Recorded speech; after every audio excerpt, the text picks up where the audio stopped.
কি অবস্থা? আমি হাসিব। আমি বলতো ডকুমেন্টারি ট্রাভেল ভিডিও মেক করি। আমার আজকে কেন যেন রাতে হঠাৎ মনে হলো যে আমি যদি সমুদ্রে পড়ে যাই এবং জেলেদের মাছ ধরাটা দেখি বিষয়টা কেমন হয়।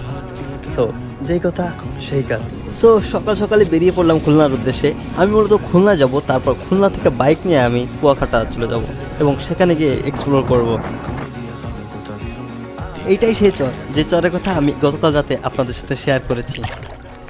মূলত এটা হচ্ছে বঙ্গোপসাগরের খুবই কাছে একটা খাল। এই খাল থেকে মূলত জাহাজগুলো যখন পানি বাড়ে তখন জাহাজগুলো সাগরের উদ্দেশ্যে মাছ ধরার উদ্দেশ্যে যায়। মেইনলি এটা হচ্ছে পটুয়াখালীর কাওয়ারচর এলাকা। এখানে মূলত এইখান থেকে আসছে সাগরে মাছ ধরার জন্য জাহাজগুলো যায়। এই যে একটা মাছ, অনেক সাগরের মাছ এখানে আছে। এই যে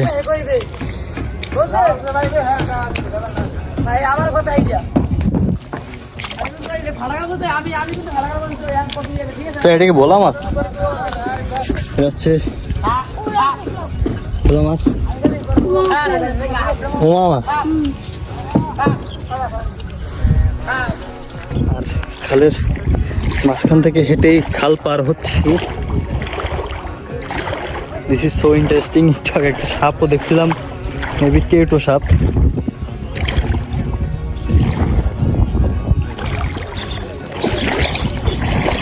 আসলে জেলেদের কাছে এসে জেলেদের লাইফ এক্সপ্লোর করাটা খুবই মজাদার।